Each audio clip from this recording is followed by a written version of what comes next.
long ago, by the gentle waters of the river Gambia, there lived a boy named Kunta Kinteh. He was born in a small Mandinka village called Juffureh, a place filled with laughter, music, and the steady rhythm of African drums. This is his story. A story of courage, pain, and the unbreakable spirit of a man who refused to forget who he was. The sun rose gently over Juffureh, painting the river gold. Children played by the water. Women carried baskets filled with rice and groundnuts. Men fished from small wooden canoes, their laughter echoing through the air. Among them was young Kunta Kinteh, a boy full of curiosity and life. He ran fast, climbed trees, and loved to listen to stories told by the village griots, the storytellers who kept the memory of their people alive. His father, Omoro Kinteh, often said, "You are a Mandinka, my son. Never forget who you are or where you come from." Those words stayed in Kunta's heart forever. One bright afternoon, when Kunta was 17, he went to the forest to gather wood. The air was warm, and the sounds of birds filled the trees. But then, everything grew silent. No birds, no wind, only the sound of his own heartbeat. Suddenly, men appeared from behind the trees. Strange men than he ever had before, but the forest was thick, and before he could reach the river, a heavy net dropped over him. He struggled. He shouted in Mandinka, calling for help, but no one came. A sharp blow to his head, and darkness swallowed him. When Kunta woke, his hands were tied behind his back. Around him were many others, men, women, and children, all bound and terrified.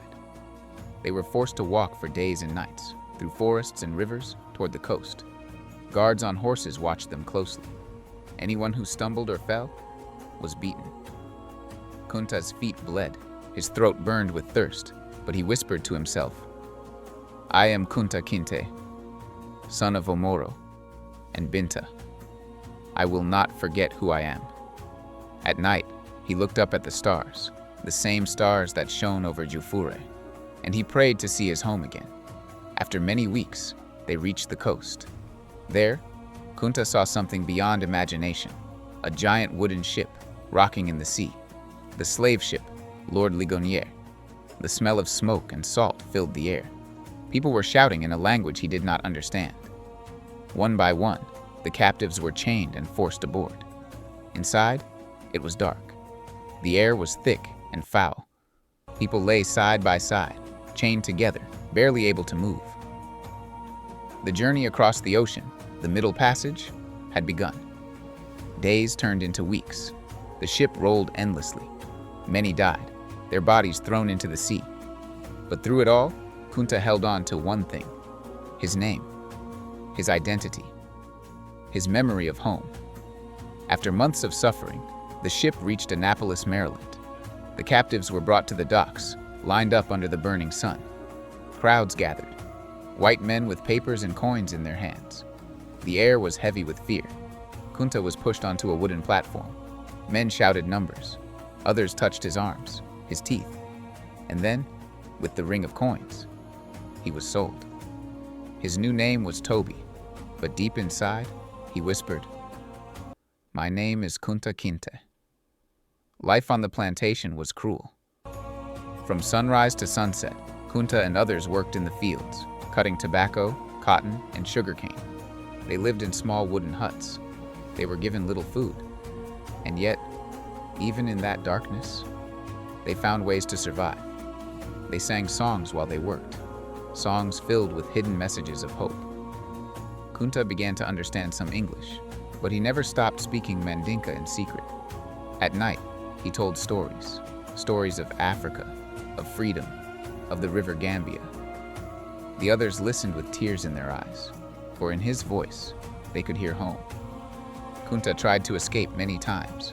He hid in swamps, ran through the night, but each time, he was caught and punished. One day, the overseer stood over him and shouted, "Your name is Toby." Kunta, bleeding and broken, lifted his head and cried out, "My name is Kunta Kinteh." The whip cracked, again and again.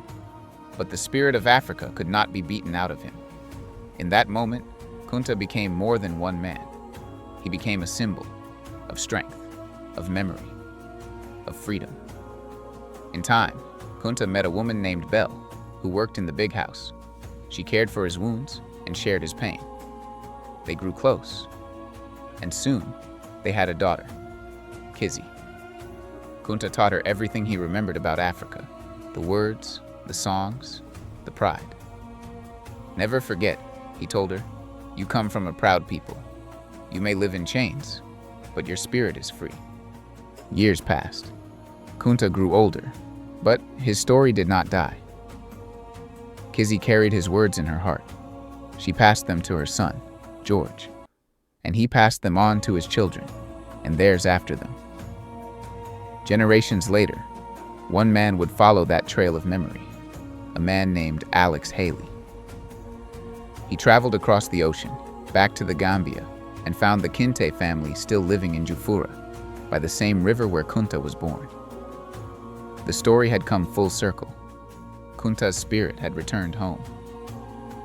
Today, there is a small island in the Gambia, once called James Island, now known as Kunta Kinteh Island.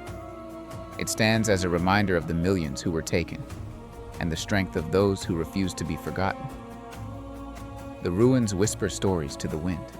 If you listen closely, you can almost hear them. The drums, the voices, the heartbeat of a people who survived. As the sun sets over the river Gambia, the water glows gold, and the wind carries the sound of drums once more. Somewhere in that breeze, a voice whispers, "I am Kunta Kinteh, son of Omoro and Binta of Juffureh, the Gambia. You may take me far from home, but you can never take Africa out of me." And so his name lives on, through time, through blood, through the unbreakable chain of memory. The chains that once held him became the spirit that set his people free. Kunta Kinteh's story reminds us that even in chains, the spirit of freedom can never be broken. His courage still echoes across oceans, and his name still shines with pride. If this story touched your heart, don't let it end here. Like, share, and subscribe to EFG-AFRICA, where stories of Africa's heroes continue to live and inspire generations. Join us again for more powerful tales of history, hope, and heritage. Because every story keeps the spirit alive.